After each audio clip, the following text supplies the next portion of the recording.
Hello everyone, and welcome to episode 333 of the MTG Goldfish podcast. I'm Seth, probably better known as Saffron Olive, and we have the full crew here this week, starting with the owner of MTG Goldfish, Richard. How's it going this week, Richard? It's going very well, Seth. Just been playing a lot of Modern. Can't wait for this podcast to finish so I can go back into my league. Oh, tell me about it. I have also been playing a lot of Modern and really enjoying a lot of Modern. But before we get into that, we have another co-host in Krim. What's up this morning, Krim? Not much. I mean, it's once again, like, to kind of reiterate what Richard's been saying. I mean, I've been wanting to play Modern. I've had the Modern itch, and it's been fun. Yeah, I think Modern has been, actually, I've very much enjoyed it since Modern Horizons 2 came out. We'll see where things shake out after the newness wears off and the freshness, but I don't know. Nothing so far is Hogak, I don't think, the format. Maybe you could argue Urza Saga is a bit too good, but that's a little different than Hogak, I think, in the sense that, like, Hogak made one dominant deck. Urza Saga is just like a colorless land that shows up in so many different decks. So it is powerful, but in a different way. But we're getting way off track. This is not time to discuss this yet. What were you gonna say, Grim? Sorry. Oh, I was gonna say, is that not a problem? I mean, it's probably a problem. Although I don't know. Like, it feels less troubling to me than Hogak from what I remember. I don't know. What do you guys think? Right, hold on. Did you finish introducing the podcast yet? No, we got off on a tangent. Let's finish that. We'll go back to Modern. Introduce. Let's finish that. We'll go back to Modern. Okay. Let's finish our little intro as far as our topics, and then I guess we'll move Modern to the top of our list since we're already talking about it. But today we're going to be jumping around a little bit. We got a bunch of smaller topics, including Modern, of course, which we got into a little bit early. We got new Forgotten Realms cards to talk about, the never-ending drip of spoilers. We have a new Universes Beyond Secret Lair drop that was announced. We have Modern prices, Modern the format. We have a CDH tournament we might talk about a little bit, and then fish mail. So we're just going to be bouncing from topic to topic. But with that stuff out of the way, let's go back to Modern. So we already started talking about this kind of. So let's just start with Urza Saga. I mean, Urza Saga is probably the best card from the set at this point. Do you guys find it problematic in the way that Hogak was problematic? Because I think the argument I was trying to make is, like, sure, I think it's too good. Sure, I think it's probably going to be banned, but it hasn't felt the same kind of oppressive to me because it's not like you're playing this one deck, 3 times out of every league and getting crushed by Hogak. You're just playing against this one card in a wide variety of decks because it's so good and it's so colorless and it's just a land that a lot of different archetypes can take advantage of it. What do you think about Urza Saga in Modern? I think that's problematic, right? Like, I mean, for me, it seems like it is, and maybe that's because I'm the person that sits on the opposite side of that and is like, wow, you took no game actions and you've just made some tokens and you've won. It destroys control. That you can't counterspell it. Yes. I can totally see how this affects Krim, where they just play a land, make 2 golems, and then just kill them. Right. Well, I mean, like, okay, so like that's the simple way of putting it. I mean, like, yeah, like I can like try to sweep the board and stuff like that, but I also think the fact that it goes into every deck is a little problematic, right? You just got to make your own golems, Krim. Like, that's how you answer your opponent's golems, is making your own to block with. It's true. And then you're good. It's golem parity. It's true. I mean, like, all the decks are essentially the other decks are now packing the exact same card. Like, even archetypes that you wouldn't normally expect to see it from, like you had mentioned, maybe even control decks are playing it, right? So I don't know. I'm not saying I'm not calling for. Actually, yes, I 100% am calling for an early ban here. But like the thing is, I don't know why people are buying the card. It's gonna be banned in 2 months or whenever it comes out. Like, this card is absolutely nutty. It's going in every deck. It's going, and it's also made us not really sure because there's some really cool decks that are doing well again. Like, we're talking like Affinity, and whatnot. Like, it's cool to see Affinity come back. And I think Affinity is able to come back from multiple fronts because, well, like it's being it's obviously very powerful thanks to Urza Saga, but whatever the thought monitor, I think that card's a very powerful card, and there's a lot going on for Affinity. But then it's also single-handedly making archetypes like, I think, Lantern come back, which is like, all right, is Lantern good, or is this card just that good? And I think this card is just that good, that it's good enough to make Lantern good. What do you think, Richard? You've been playing a lot of Modern. Where are you at with Urza Saga? I think it's fine. So it is the truth that it shows up in a lot of decks, and a lot of decks across different archetypes. But it's like a good card. It's not unbeatable. It's not like Hogak where you're like, okay, I can't do anything about this. Like in the worst case, they make 2 golems, or they don't even make 2 golems, and they just tutor up something, right? So maybe it's broken in a specific shell. Like maybe Amulet Titan is too good now that, they can get a free amulet. But I think in general, it's fine. And I see it as like a Fatal Push. Fatal Push is in like every deck ever. Lightning Bolt is in every deck ever, whatever, right? We don't care about that. This card is in a lot of decks, but I don't think it's too broken. I don't think it's too nutty. It gives a lot of value, but you can deal with it. You can disenchant, right? You can just like kill the golems, right? Like you can just kill whatever they fetch up. But like it's not like it's crazy, and it's slow, right? It takes a couple turns to go off. It's not like Hogak where you need like main deck hate or you're dead, right? They can play Urza Saga and you can deal with it with your normal game plan. So I think it's fine. Well, okay. Let's just like remove Hogak from the conversation. That card is very, very good. But I mean, if the bar is it has to be Hogak good, does that mean that's necessarily a great thing? I don't know. I think that it shouldn't be. It just should not exist. But because I was wondering, I had a discussion with a friend, and I was just like, hey, I realized, what if this was just an artifact itself? It makes it even more powerful, but at the same time, you're probably losing anyways to that card. So at least if it were an artifact, it would be stopped by like, more like hate than just a big, because like now it's like, I got to pack Disenchant as opposed to, let's just say something as simple as a Stony Silence. Yeah, I don't know. That would definitely power it up more along with turning on more hate. I don't know if that would make it better or worse, honestly. It's an interesting idea, though. I would like that you could like Ancient Grudge it, and you could Ancient Grudge the tokens or whatever. Right. I think I'm kind of in the middle of the two of you when it comes to this. Like, I agree with Krim that it's probably too good, and I'm not calling for a banning, but I do sort of like expect it to possibly get banned. I think out of all the cards from Modern Horizons 2, it is definitely past Grief as a card that I think is most likely to end up getting banned. And it shows up in more and more decks. It's showing up across archetypes from like aggro to combo to ramp to control. So I do think it's problematic. On the other hand, it doesn't feel oppressive to me yet, at least, in the way that something like Hogak or Oko or some of those cards did, or even like Eldrazi Winter or something like that. That is true. But I feel like it doesn't like feel miserable to me yet. And I don't know if that's because it's not a miserable feeling card, or if it's just because Modern Horizons 2 is new and you give me a couple more weeks and I'm going to be like absolutely sick of it. Yeah. I do feel like every time I see someone play it, I see new tricks. Like I played against the control deck that was just like, it was their finisher. That's what they were doing to close out the game. And they were just like tutoring up expedition maps. And you just Urza Saga, go through it, make some constructs, get an expedition map, do it again. It's like, man, that is actually like really strong.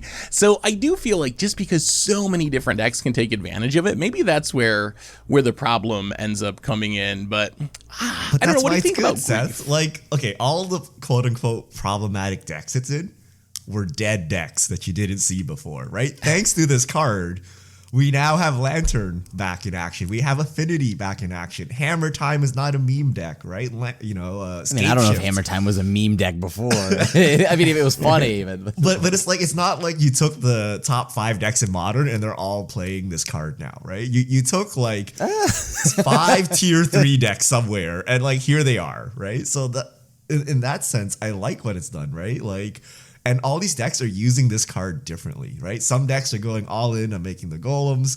Some are just trying to tutor up, one CMC thing. Some are using it as a control finisher for some reason, right? Like, it's very varied. It's not it's not like all the same thing, which is why even though I played so many leagues of Modern, it still feels fresh to me. And if you really care, just pack some like, Shatter Storms or Katarki's War Rages. I mean, I literally play main deck Esper Charm. You do that before That's your answer to everything. Now I guess I gotta go up to 4 again. I was at 3. I thought I was being too lenient. All right. No, but like, is it not problematic in that it is in every deck? Like, I feel like that. But so like, it's like Lightning Bolt. But this is right? different so than a Opt, right? Okay, but we don't care about these cards. These are, support pieces. You can't compare an Opt to this card, right? like you could even say Ponder, and I wouldn't even say. Okay, what about Snapcaster Mage, or what about like those kind of cards that are very strong and they go in a wide variety of decks, and they can beat you on their own, but they're not the main game plan of the deck, right? Can they be? How about this though? What about Field of the Dead as a comparison? If you want to come at it from the less positive side, like, is it a Field of the Dead that like superpowers Primeval Titan decks, but also just shows up in a ton of different decks because it's a land that makes a bunch of creatures and I don't gotta do anything for it to win me the game? Exactly. That's kind of, I think, the issue I had with Field of the Dead. It's that it dances along the line. It's not exactly Field of the Dead. Or maybe it could be worse. Who knows? But the thing here is it's dancing on the line of I did nothing, I don't have to do anything, and I'm just gonna get free value, and then I'm gonna tutor something to get more value. And that is, I think it's a land that's 3-for-1s over like 2 turns or 3 turns or something like that, right? Which is fine. Like I don't know, but what's it so wrong about that, right? Anything. But it didn't really cost anything except for the 2 mana, whatever. It costs you like 4 mana and a land to do all of this. It does cost you something, right? It doesn't cost you a card slot, but I don't know if I like it because I don't think you did like. Okay, so it's problematic that it's on a land, I think, is the issue here. They need to stop making lands that do this kind of stuff. You can play blue-white control and play Field of the Dead. Right. Yeah. And you could also play blue-white control and play this exact same card. And that doesn't mean that I think like it should exist. I don't know. I get it that they're not gonna like do away with it right now because it just came out. But I just don't think it feels like you really did anything to like what was the decision tree there that you made? I mean, that's a lot of cards in Modern.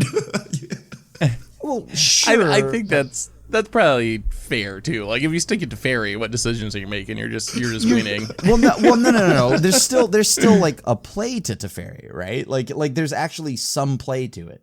But like first off, it costed me 3 mana or 5 mana, whichever Teferi you're talking about. It doesn't matter. Any of them costed me mana, right? They costed me mana in playing it. Like and like usually in the matchups where those cards are good, well, let's say 3 fairy, there's probably a chance I might get countered. Right, so I actually had a decision, but like Urza's Saga is like, oh, I play this land. All right, your turn. Like, and I play that, and then I'm gonna activate it. Okay, cool. Yeah, and then I your just get decision is: should I play more dorks or should I make a golem? Right? Should I chop with the golem? Right? But that's like not that's basically the same. Your decision. That's not the same, right? Like that. I feel like that's so much like. And on top of that, once again, there's not even a chance to interact with it outside of having to spend Fatal Push and then have another Fatal Push and then hoping to have some kind of main deck artifact answer. Like okay, here's what I do. I play a Tarmogoyf.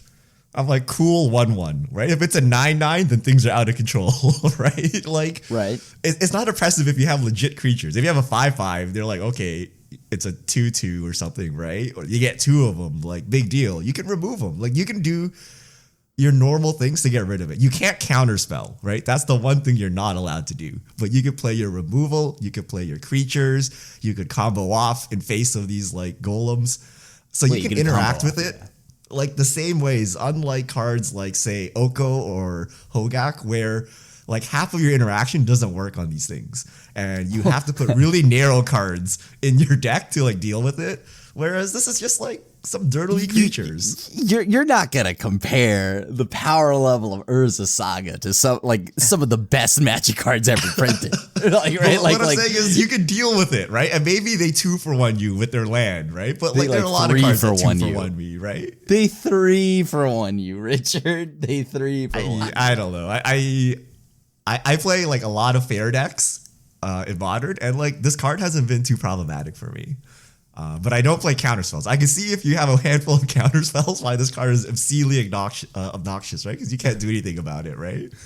Yeah, that's kind of been my experience too, is it really depends on the matchup, how good it is, because it is a little slow and it does cost a land, and I think there is a cost, especially if you're going to make 2 golems. You're investing a lot of your mana over the course of a couple turns to actually like make those golems.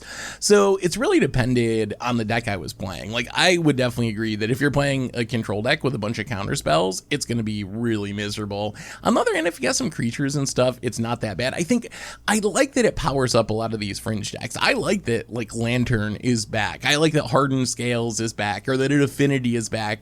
That's a part of the card that I like. The part that I'm a little concerned about is just like how it's showing up in a lot of other decks too, like Amulet Titan in the control decks. That's what makes me think like if it just powered up the artifact decks that were kind of not a part of the meta since Mox Opal got banned, I think that would be in general a positive, but it's also powering up a lot of other archetypes, which I don't know if they need a further boost of power. Like, does Amulet Titan really need to get better?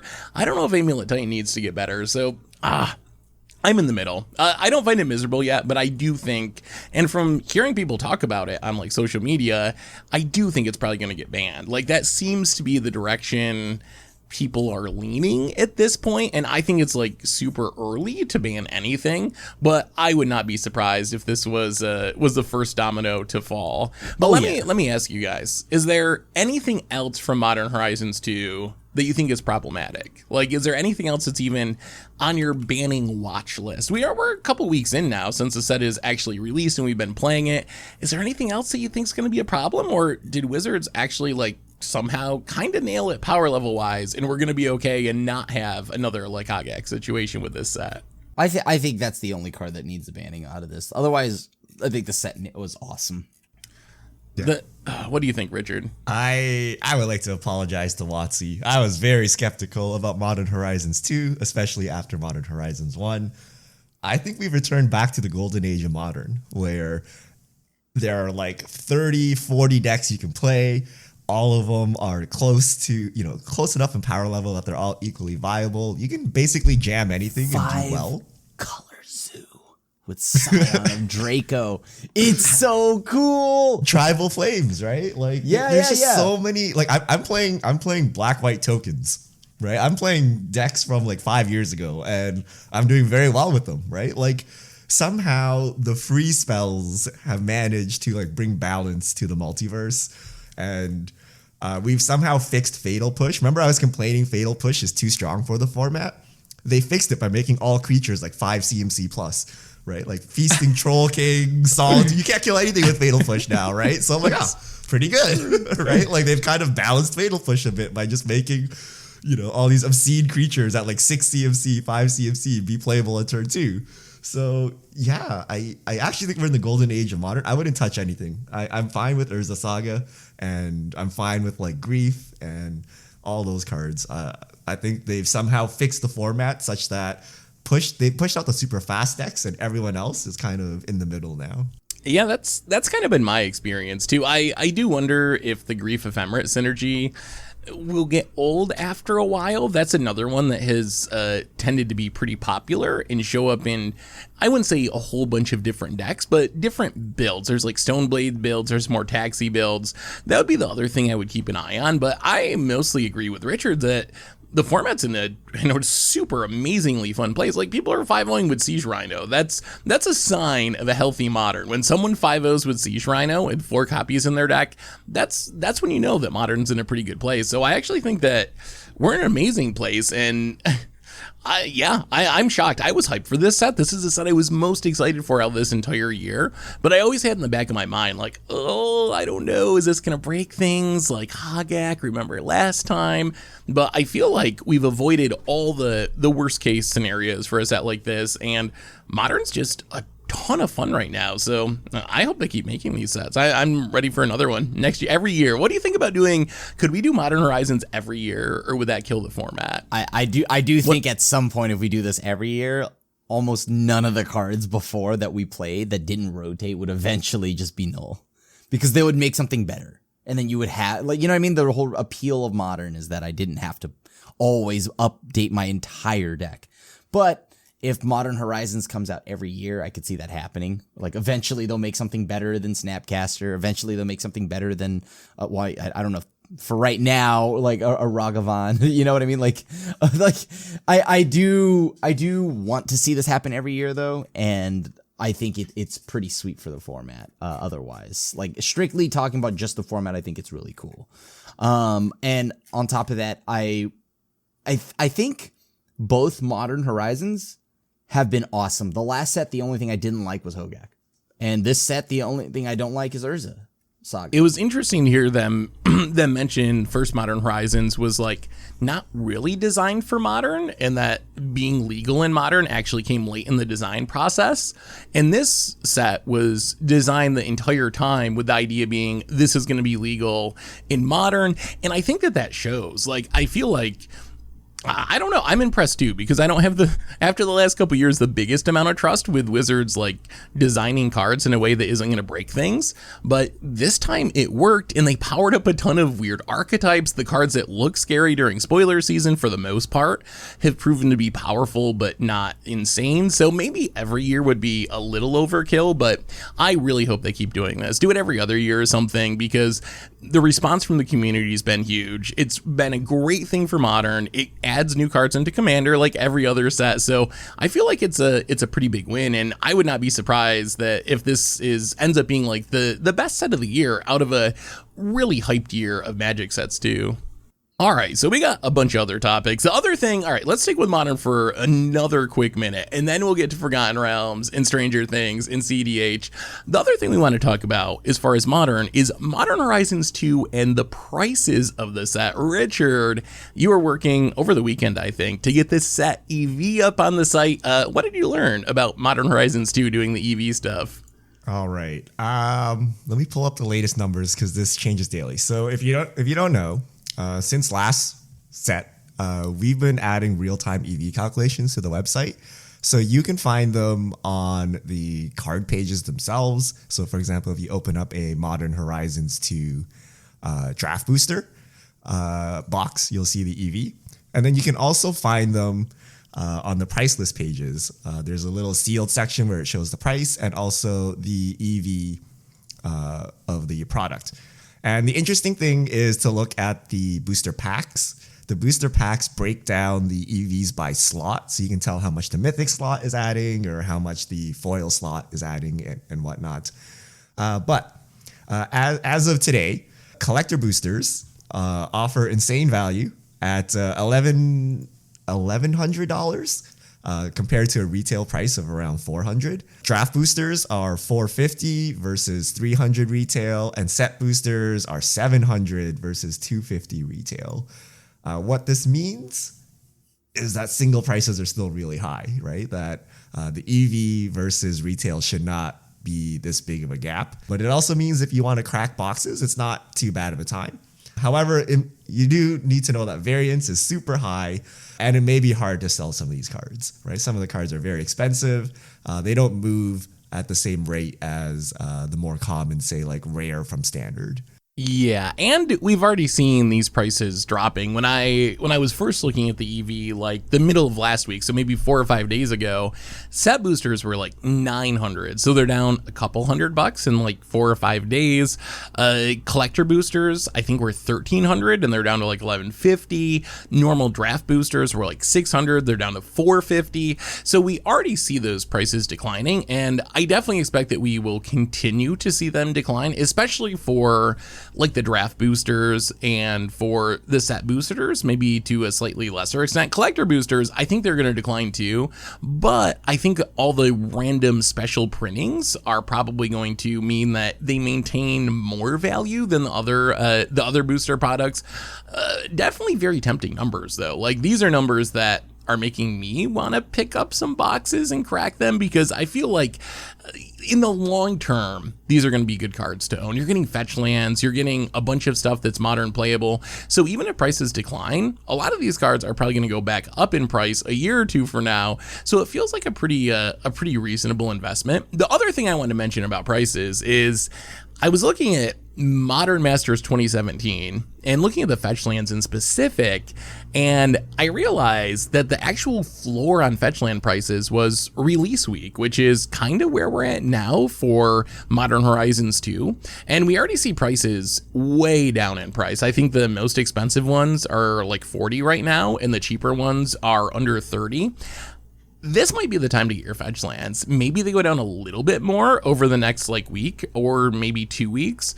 But I actually think seeing Arid Mesa at like $23 or whatever and Scalding Tarns at like 40, I don't know if it's going to get much cheaper than this. So I don't know. And they also rebounded very quickly last time. So I'm kind of leaning towards this week or next week being maybe the window to get your fetch lands at the cheapest price. So if you've been waiting and waiting for Modern Horizons 2 as a chance to get what you need for Commander, for Modern, I think the time might be here to pick those up, because I know unless they keep reprinting them, which there isn't really any reason to think Wizards is all of a sudden gonna aggressively reprint fetch lands every other set or a couple times a year, because they've never done that. A year or two from now, we're likely to be back to where we were before with $100 Scalding Tarns and $80 Verdant Catacombs or whatever. So definitely take advantage of this window if you can, because this is the fetch land sale and this is the time to do it. Quick question for you, Seth. Oh yeah, go ahead. What is the coffers window? It's still like $70, right? No, it's down to like 40, like 30 something. But how much further do we expect it to go? Or like for these like kind of long standing staple cards that are really good and are very expensive before the reprint? When should we be looking to pick them up? I mean, these are mythic, right? Like the coffers is a mythic, yes. Yeah. Coffers is a mythic. I would also be looking to pick up Commander staples in the near future, which is mostly how I'm valuing Cabal Coffers. Maybe it sees a little bit of play in Modern, but it's mostly Commander demand that's getting there. And we have seen Commander cards be pretty quick to recover from reprintings. They're just so resilient. They have so much demand, and there's a lot of Commander players out there who theoretically have not wanted to spend $100 on a Cabal Coffers or $120. They're going to see $30 and snap at that. So my expectation for fetch lands and for really in-demand Commander cards like Cabal Coffers is that this is probably going to be about the floor. I don't think they're just going to keep dropping. Maybe Coffers hits like 30, I would say, at like the minimum, but I wouldn't expect it to go much lower than that. And I think it'll probably rebound pretty quickly just because there's so many Commander players these days. On the other end, new cards like Chatterfang being $27. The other new cards I think are really inflated right now, especially the Commander ones. Gareth, Chatterfang, stuff that won't see any meaningful Modern play most likely, and is like you're playing one in a Commander deck and you're mostly playing it as like the general of a specific deck. I think those cards are very overpriced, and I would definitely wait for new cards and let the prices come down.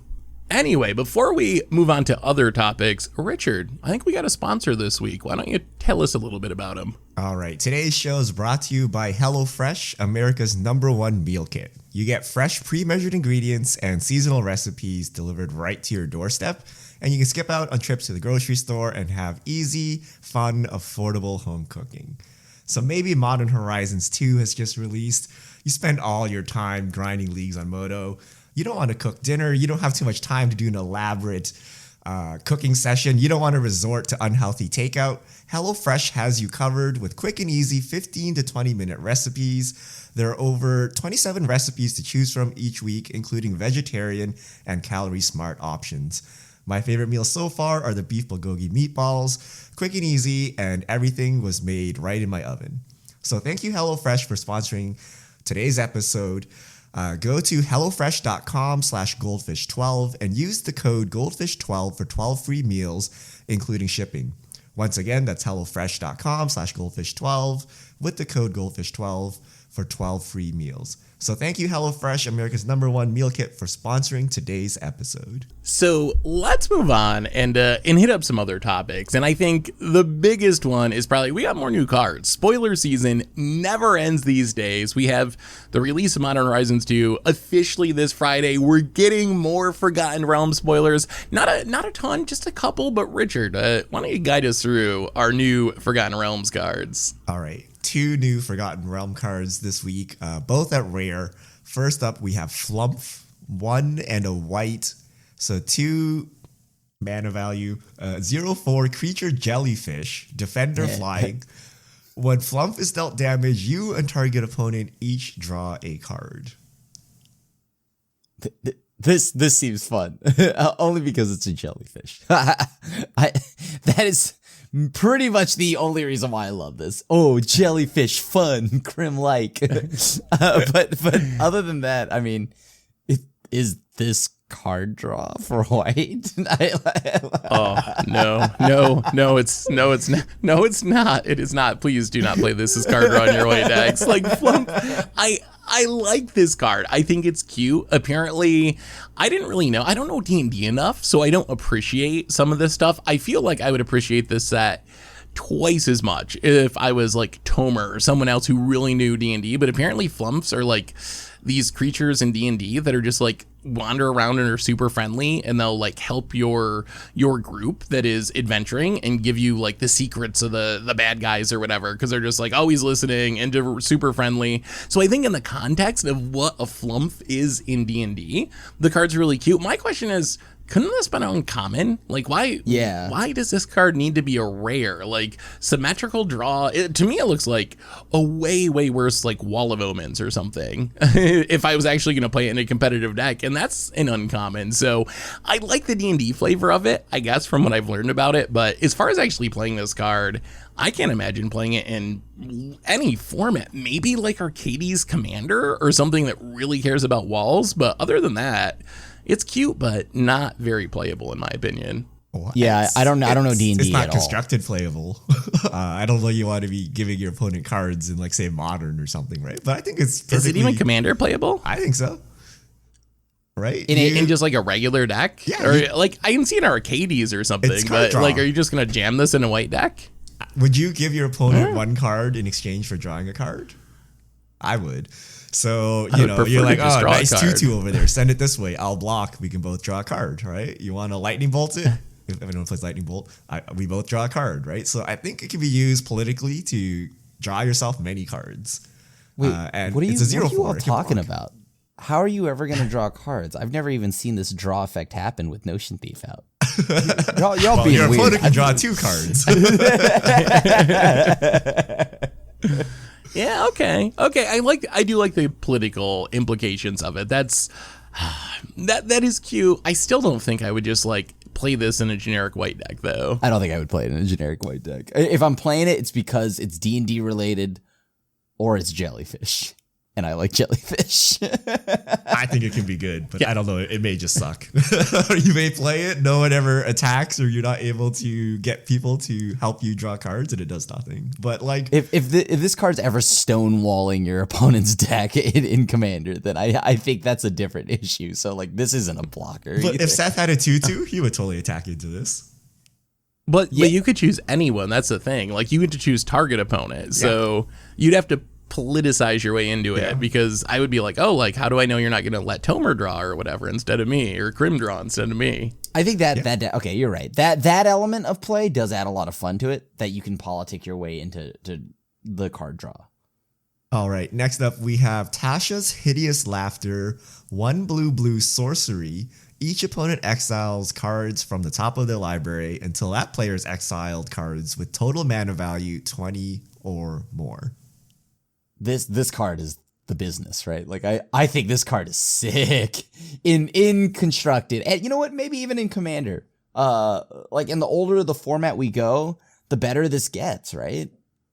I mean, like I'm thinking like Modern and all of that. So I actually did a video delving into the math on this card, and the way I look at it is kind of the gold standard for mill is Glimpse the Unthinkable, which mills 10 cards for 2 mana. So you're getting for each mana 5 cards in Modern and in Legacy, and I didn't go super deep in Vintage, but in Modern and Legacy for sure, this actually mills more cards on average than Glimpse the Unthinkable would. Like, you're getting 5.3 cards for every mana you spent. There's like a 15.5 cards, 15.9 cards, depending on Modern or Legacy, that this is going to get on average, which actually makes this a really powerful mill spell on rate. Plus it's exiling, which I think is really interesting, and you get this incidental upside that you just wreck some people against. Like, Legacy lands is one people bring up. Against Legacy lands, you're gonna mill 35 cards or something on average, which might just win in one shot. My only concern with this card,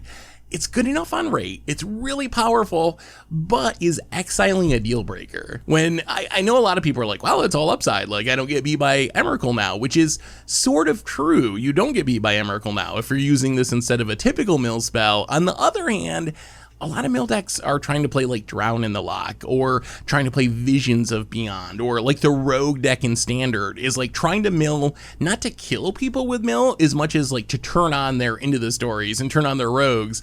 So I wonder if like, is exiling an upside or a downside? I'm really like undecided. I'm kind of leaning towards it being a drawback, as weird as that sounds, because you'd think it would be an upside. But in the decks that would want this, I kind of wonder if exiling, maybe that's a deal breaker. What? I mean, there's no I'll be honest downside. with you. No. Like, I don't do you think- really well, need to glimpse do you need to like Visions from Beyond or something like after you resolve this? No, right? They're dead, right? You have your other mill spells to mill like 5 or 10 cards, but this is just a finisher, and this prevents the Emrakul shenanigans. It prevents putting flashback cards and dredge cards and all that nonsense in the graveyard. So I think it's like pure upside. Like, are you really casting this in your rogue deck? Like, no, you're not going to play this card, right? And if you are, But what about your mill deck? Well, even if you're playing this in your rogue deck, which I don't know if you necessarily need it, but if you did, I mean, it just automatically gets rid of the green spider that has escape in Standard and all the escape cards. So I think this is just a solid, powerful mill spell, and you have your rogues to still mill.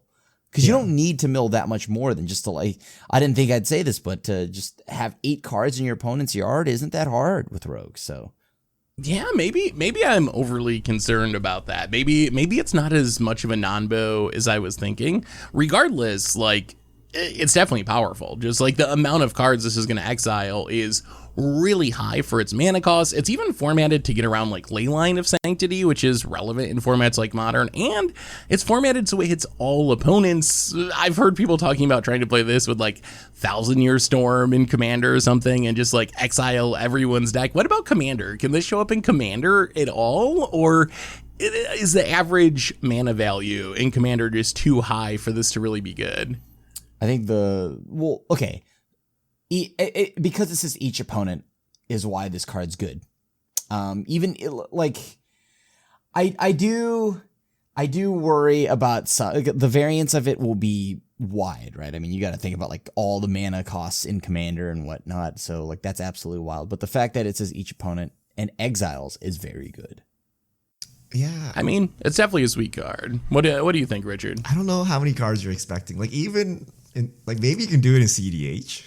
But like the average deck, I don't know that it's worth. And you're probably not trying to mill everyone at the same time. You probably mill one person at a time. But if you're doing this, like maybe there's like some combo loop that you can pull off such that you can actually just mill everyone out. But I feel the average CMC in Commander may be too high for you to do this. And also, like, even if you get like 30 cards a shot, you still need to do like 2 or 3 of these, right? Like, so even in like the most optimal cases, you still need a lot of these. It's a lot harder to mill a 100 card deck than it is to mill a 60 card deck. So, but I'm sure someone will try to make it work. It's not like this card requires the CMC total or the mana value of 20 or more with like for combined, right, between 3 players. If you cast this in Commander, it's per each player, yeah, right, would have player to hit 20.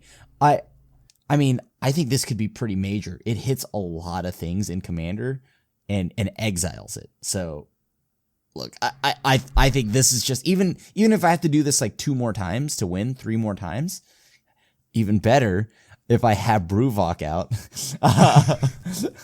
Wait, actually, this is not even mill. It's exile. Oh, well, okay, that might be the only downside I can see of it, because it's not mill, right?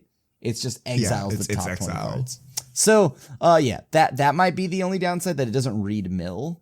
But yeah, I think even then, this is just a powerful spell regardless.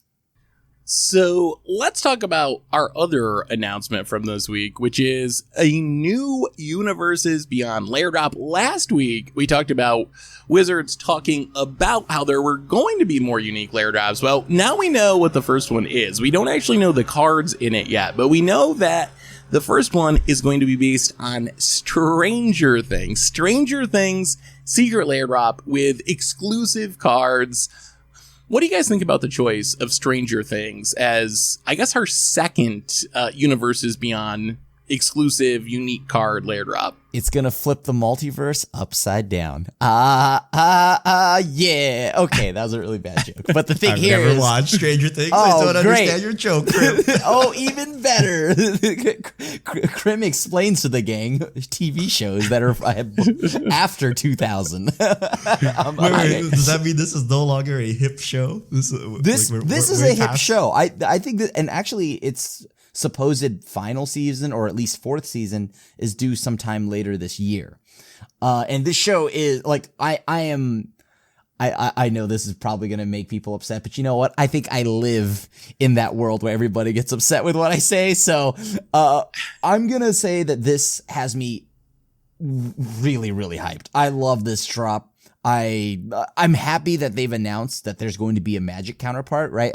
That's what the last announcement was, right? That there will be a Magic counterpart or something, even though it won't be the same thing in name. Like, I don't know, let's just say they print 11, that's a character.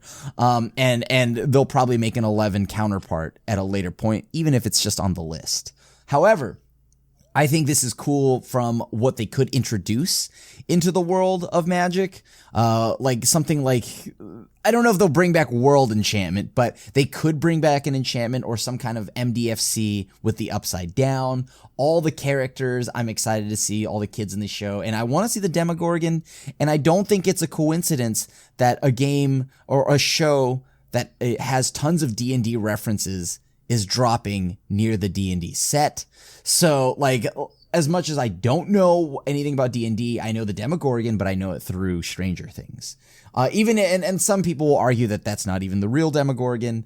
I'm not here to debate that. I will say that, I do like what is shown in Stranger Things, and I think the creatures in Stranger Things that we've seen would be creatures you would see in Magic. So it may sound upsetting now because of it's attached to a different IP or something. It's not Magic. But when you look at it design wise, outside of like the kids in their poofy jackets and trucker hats, the creatures that are in this show could totally fit into the world of Magic.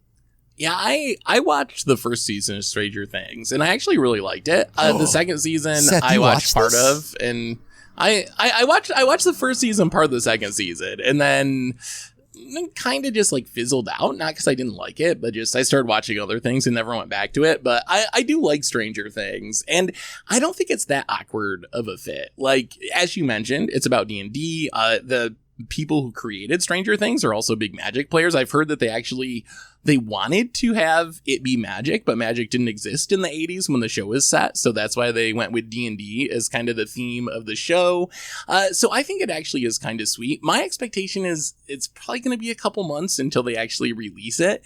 I think the new season of Stranger Things most likely going to be around Halloween. I think that's usually when they start, like the end of October. So maybe they time it with the release of that, and we got the D&D set. So I'm fine with it. I don't think I would buy it myself, but I'm fine with it existing. The other thing from Gavin's announcement video is he kind of tripled down on the idea of these cards is not to be playable in 60 card formats, but they're designed for Commander. And he mentioned that many times and several times, it's going to be for Commander, they're for Commander. So it'd be really interesting to see what that means and how good they are in Commander. Are they just random legends that you can use to build a Commander deck around, or are they actually really powerful cards for the Commander format, more generic staple style effects? But it sounds like they're going to be good Commander cards, or at least that's their goal with making these cards. So Field of the Dead was a commander card.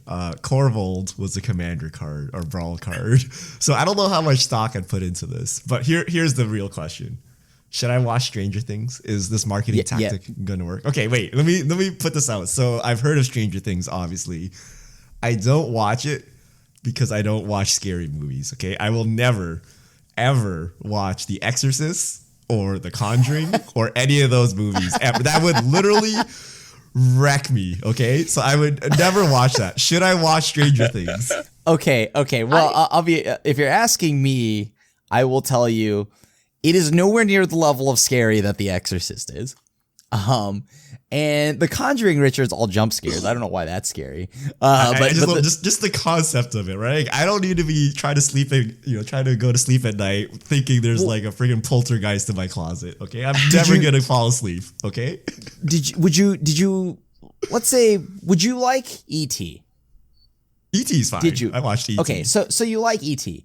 Now, let's say you add a little more creature feature to like E.T., where instead of a friendly alien, it's a not so friendly alien. I mean, if it's like, like a space monster, like, Predator or something, whatever. Right? Okay, so you liked Predator. What about Aliens? Did you see Aliens? Aliens is fine. Aliens are fine. Oh, then this will be fine. This is just none of this like supernatural. Like, I'm living on a cemetery. There's a church, behind my house. It's not Pet Cemetery. None of this nonsense. I didn't really think of it as a horror thing at all, honestly. For me, it was like very sci-fi.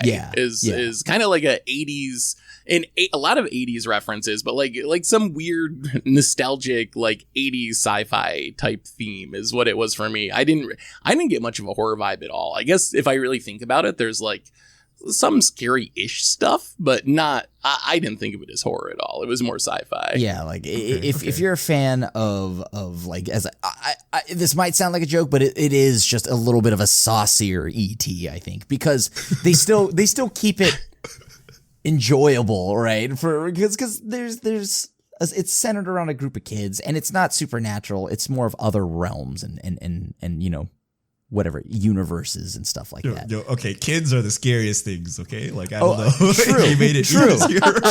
Okay. Worse, okay. Right? Like, okay. No, you're right. You're right. Like, I don't need to see twins from The Shining. Like, I don't need to see any of this, right? Like Poltergeist. Okay, I think Richard's seen one too many movies. Okay, this is not going to be that. This is, I promise you, as long as they're happy kids, playing D&D and not like the reanimated kids. There are no reanimated children that I can remember off the top of my head. All right, we had one other topic to hit up before fish mail, which, Krim, you brought this to our attention. There's a CEDH tournament that's coming up. Why don't you tell us a little bit about what that's about? So I believe it is Monarch Events on Reddit. They are starting a CDH paper tournament to kind of get paper magic going again. It's taking place in Copenhagen, Denmark, from August 13th through the 15th. I think it's a pretty cool idea. I mean, whether or not I play a ton of CDH or not, that's a different story. But they're also allowing a decent amount of proxies for this tournament. And I think that this is a pretty sweet way to kick off, like paper magic again, or try to get it going again. And what better way than to get it with a tournament? And of course, with CDH, there's a good amount of people out there that play CDH. So this seems kind of interesting, right? It's a 3-day commander convention. They're renting out what seems to be like a 550 person space. There will be people from Spike Feeders, Jim from the CAG, and all of that. And there'll probably be others, and they're gonna make it into a whole pretty sweet event. So I think this is a fun thing, and like, I may not play a ton of CDH, but it's cool to see that CDH is moving in a direction like this. This is really, it's interesting to me. So I don't know how I feel about tournament commander, period. To me, like, tournament commander is kind of against the spirit of commander as like a casual format, and it adds like weird incentives where the goal is to like win rather than have people have fun.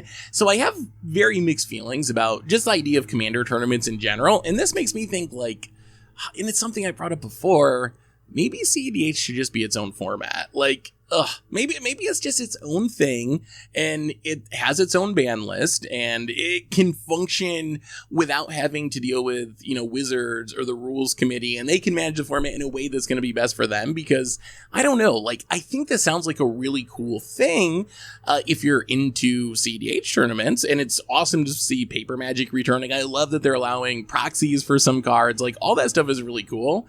I just don't especially like the idea of Commander tournament play, period. So maybe, I don't know. What do you think, Richard?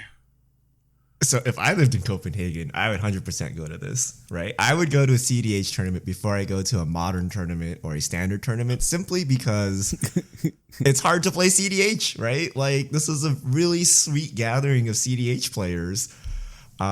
So I really like it. And I agree somewhat with Seth in that you should have a different ban list. Like, what governs casual EDH doesn't govern CDH. But aside from that, I don't think it goes against the spirit or anything, right? Like, if we play 100 card format singleton with a commander, we should feel free to release our spike side and try to spike a table and then spike a tournament.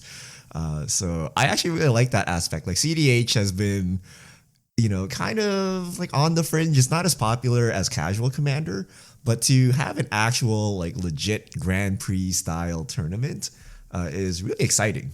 And especially since it kind of means, like, we're starting to unravel the COVID procedures, right? Like, now we can talk about having, like, big events, and we can talk about, they obviously have things for COVID safety still, but it's happening, right? It's the return of Paper Magic, and it's slowly happening. So that's also very exciting as well. And I think that the ability, they're allowing proxies, and I think that's pretty major, considering that CDH can get very pricey. And I believe if there are over 250 players, there's going to be an unlimited time twister added into the prize pool. So there's the allowing of proxies, pretty sweet prize pool. It's definitely a thing if you're into CDH. And whether or not this is against the spirit of the format of Commander or not, that's a different topic as a whole. But I think this is great for the CDH community, and I hope to see more stuff like this. And some would say that CDH is truly where you get to play Magic and you don't have to worry about somebody complaining about what you're playing, because, the only reason why someone would complain is wait, why is your deck not playing this card over that card? And I can be like, well, I don't care. And it doesn't matter as much, right? I like Shadow Mage Infiltrator. So instead of beating you with Thassa's Oracle, I'm gonna somehow make you skip all your turns though, or I'll take every turn and just hit you with a 1/3. So you won't feel as bad for playing the cards or certain archetypes, because I feel like in the world of Commander, there are archetypes that people just see as a CDH archetype, but I think you can totally have a casual Storm deck. So I'm surprised Seth doesn't like CDH. If you take, say, Modern or Legacy cross Commander, you get CDH, and it is incredibly fun. And it's not exactly like Modern, and it's not exactly like casual EDH. Yeah. I don't dislike CDH. I think for me, I just think of Commander so differently. And I try to think of Commander as this, not competitive format where my goal is mostly for everyone to have fun and, to have a good time. So for me to even, think about playing Commander competitively is just really weird. If I want to try to, beat people and make people miserable, I'll play, Modern or Legacy or Vintage or something like that. But for me, personally, I like having Commander be this kind of refuge from all that, where I can just have a good time with friends for a couple hours, make some jokes, banter. Everyone hopefully leaves feeling they had a fun experience. So the idea of playing Commander competitively is weird to me. Not that that's how everyone should think of it. I don't have anything against CDH. It's just, for me, if I'm going to be spiky, I'm probably going to play a 60 card format. Just think of it as 100 card Singleton Legacy with the companion from the old companion rules, right? That's okay. That's the way you think of it, more in line with the constructed way, right? Where, if you're hardcore, you could play the tier 0 deck, right? But you can probably come in with your tier 4 deck and do very well, right? You can jank them out still. with the correct cards, right? Like we play plenty of bad modern decks and legacy decks and whatnot, right? You can do the same thing in CDH, right? It's just what you can't do is complain when your opponent plays a powerful card. You're like, well, that's expected, right? So I would see it as 100 card singleton legacy with old companion rules, right? And then maybe you can enjoy it differently. I'm very curious to see what happens with the proxy thing. I think it's awesome that they're doing it. I don't know exactly how that works with Wizards and WPN as far as this being like a tournament. Maybe it's not sanctioned and that's how you can do it, but that's always been like one of the sticking points as far as I'm aware of is like Wizards doesn't let you play proxies in sanctioned event. They get mad at stores who do that and have actually had consequences for stores that do that. So I wonder how that whole aspect of it works, because I think it would be amazing if we could have more sanctioned proxy events for things like Vintage and Legacy and CDH, just because some of the cards are so expensive. So I'll be watching to see how that works out. Right? You're not getting points for a Pro Tour or anything, right? Yeah. Like you're playing CDH, right? Yeah, what does that's it all you're fold doing. up into? Nothing, right? So I don't think it needs to be sanctioned. And on top of that, like they solve, or they try to help alleviate that by making it so you are allowed to use, to like proxy the 35 most expensive CDH cards. So I was reading their thing and trying to figure out. It sounds like they're gonna actually provide the playtest cards to players. So if you have one of these 35 most expensive cards and you want to play them, they will give you a proxy to use or a playtest card to use in the tournament, but then you have to give it back at the end of the tournament. So I'm trying to figure out what the loophole is or why they're doing it this way, because it's a really unique setup, and I think they mentioned that in their Reddit post that they found a unique solution, I think they called it, to let people play proxies with CDH that is in line with the WPN rules. But if there is actually a way to do it, it seems like that could be beneficial for other tournaments and formats in stores. If there is a way you can kind of like allow playtest cards without getting in trouble with the WPN and Wizards. I don't know about getting in trouble with like Wizards and all that, but no matter what comes of this, and even if this like method is a success and absolutely awesome for the community, Wizards will never back it. Unfortunately. Yeah, that is unfortunately.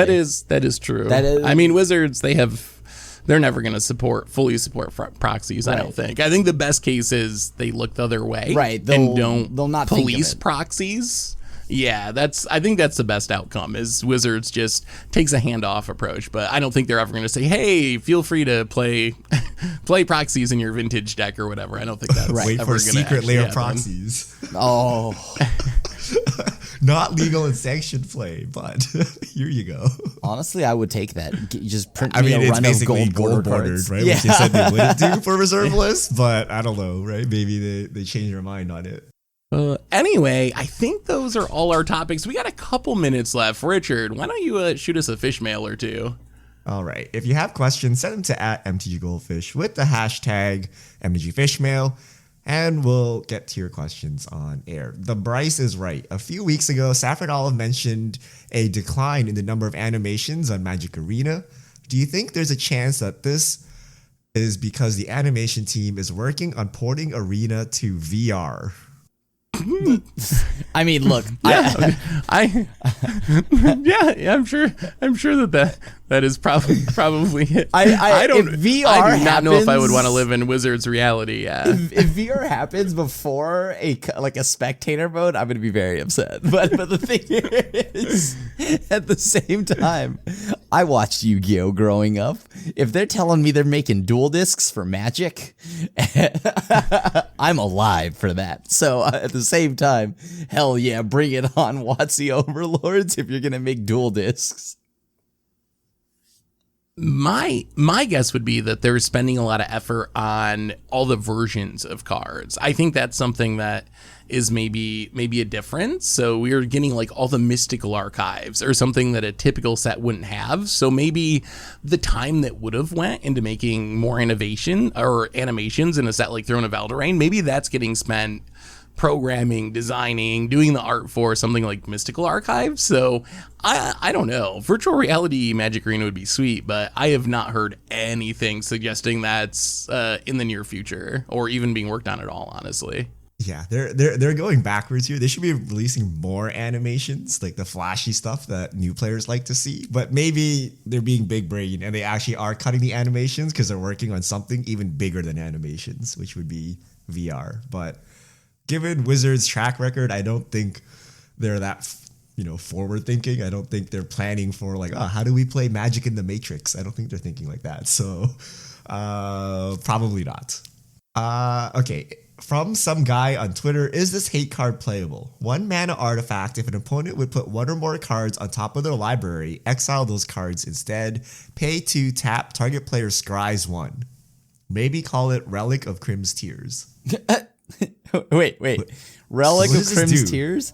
Tap? I'm confused. Hold on. So Tap scry 1? to me, that sounds like brainstorm hate. It sounds like brainstorm hate. Whenever a player would put a card on top of their library, it gets exiled instead. It's not brainstorm And then hate, though. you That's could- better. They shuffled. That's for great. you. Yeah, that gives me the They free shuffled for you, brainstorm right? shuffle. Like, it's a free shuffle. Oh, it's Relic of Crim's Tears because he's crying from joy that he can actually put all these annoying lands back and have them not be drawn again. The amount of times I get brainstorm locked is unreal. Yeah, this is all upside. And then I think It's a hate card. the idea would It's be set as a use hate card. tar- though. Oh my god, can you Yeah. also imagine like getting wait, is it whenever whenever anybody puts a card on top of their deck? Or is it If just an opponent. It's, Oh, so it's not for yourself. It's for the opponent. So that would keep Wait, Yeah. so that would be amazing then if I am opposite of that and like I cast like commit that like permanently answers your card, right? Yeah, like things like memory. Oh Yeah, it lapse, would make- things God, like that is sick. get better. Ether Ghost and Memory Lapse. Oh, that is sick. And then- oh, that's so sick. And then I think the idea was you can target anyone with the scry. So you could like force your opponent to scry and exile the card that's on the top of their deck, essentially, or Oh, one of the that's cards from their sick. deck when they put their scry card back. Yeah, I love that. I don't know I if love it that would- card. That's just literally a mill It's a- one, right? At that point, right? If you either bottom, Basically. or you put on top, and then No, you it's exile so much it. better than that. It exiles, right? Okay, yes. It's a little so much worse better. than milling one, but Wait. or yeah, better. I guess it's better because it exiles, but it's worse because your opponent. Well, I guess the scry wouldn't really matter. Well, if they didn't want the card, they could leave it on top and get a new one. I guess that's the same. I don't know if this is a hate card. Like, I feel like this is kind of a cool, weird Yeah. combo piece for Crim decks, like powering up your blue-white control deck or something. But I'm not sure it actually tuck hits yourself. on anything. Yeah, yeah, just it's like improves your Teferis essentially in memory lapses. So in other words, oh no, I hate this card. Sure would be a shame if it existed. Please. All right. Last question. Free Jazz. How do I get Timmer? I assume that's a typo for Tomer. Krim and Richard decide a card for me. Well, There's Richard, no I think you have easy- the answer to that, right? There's no easy way currently because Tomer's in Canada. So a lot of people ask for this, like, for example, a Commander Clash playmat with 4 assigned. It costs a lot to ship it around the country and then to Canada and to back and then to you. So it's pretty outrageous shipping. The best is to wait for paper events to start up again. And, when the time is right, we'll all meet up at some paper event. And then at that time, we can sign your stuff. And also, we will just pre-sign a bunch of stuff for people who couldn't make it.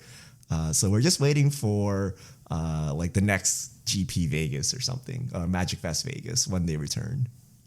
All right, that's all the fish mail we have for this week. So thank you to everyone who sent in fish mail. If you have questions, you can send them to @MTGGoldfish with the hashtag MTGFishmail, and we'll get to your questions on air.